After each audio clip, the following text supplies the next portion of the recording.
तो दोस्तों, जैसा कि मैंने आपको बताया था अपने पिछले वीडियो में कि मैं और आप संविधान के बारे में बात करेंगे, भारतीय संविधान के बारे में। तो दोस्तों, भारत के संविधान ही वह है जिसके हिसाब से भारतीय सरकार हमारे देश का संचालन करती है। जो नियम कानून उसमें दिए गए हैं उसी के हिसाब से भारतीय सरकार हमारे देश को चलाती है।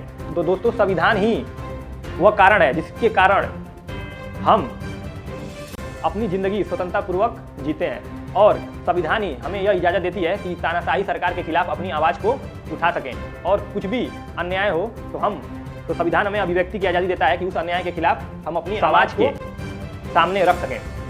तो दोस्तों, संविधान के आर्टिकल के बारे में मैं बात करूंगा कि संविधान में जो आर्टिकल दिए गए हैं, जो आर्टिकल हमारे देश पे लागू होते हैं और उस हिसाब से ही हमारी ज़िंदगी संचालित होती है। तो दोस्तों, भारतीय संविधान के मूल संविधान में 395 अनुच्छेद, 12 भाग तथा 8 अनुसूचियाँ थी, लेकिन वर्तमान में 470 अनुच्छेद, 25 भाग, लेकिन वर्तमान में भारतीय संविधान में 470 अनुच्छेद, 25 भाग तथा 12 अनुसूचियाँ हैं। तो इस वीडियो में मैं अनुच्छेद 1 की बात करूंगा, यानी भाग 1। भाग 1 में 1 से लेकर 4 अनुच्छेद तक दिए गए हैं, और संविधान के भाग 1 का जो टाइटल है वो है संघ तथा उसके राज्य क्षेत्र।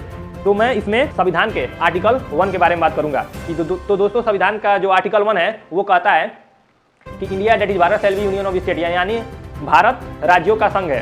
तो आप यहाँ देख सकते हैं कि भारत राज्यों का संघ है, यानी वर्तमान में 28 राज्य और 8 केंद्र शासित प्रदेश हैं।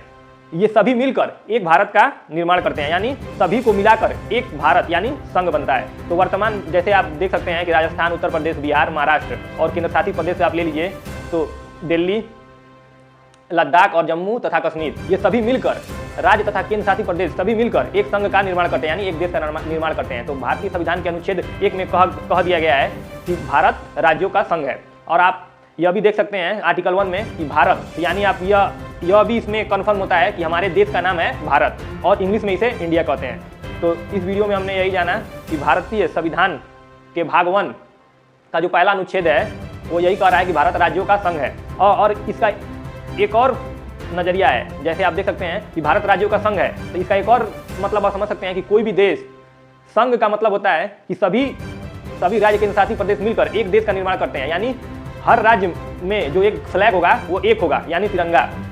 लेकिन वहीं अमेरिका आप ले लीजिए, वह राज्यों का संघ नहीं है, वो फेडरल है। तो वो वहाँ पे जितने भी राज्य हैं, वाशिंगटन डीसी चाहे और भी कई राज्य ले लीजिए, अगर वह टूट कर अलग होना चाहें अमेरिका से तो वह हो सकते हैं, लेकिन भारत में यह सिस्टम नहीं है। कोई भी राज्य चाहे केंद्र शासित प्रदेश वह भारत से अलग होने का प्रयास नहीं करेगा, और अगर वह भारत से अलग होने का प्रयास भी करेगा तो भारतीय सरकार उसे बर्जा कर देगी।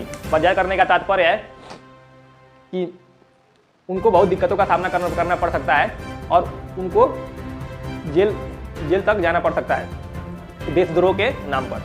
संघ का यही मतलब है कि कोई भी राज्य जो है वो भारत से टूटकर अलग नहीं हो सकता, यानी सभी मिलकर एक देश का निर्माण करते हैं। तो आर्टिकल 1 में बस यही कहा गया है। धन्यवाद।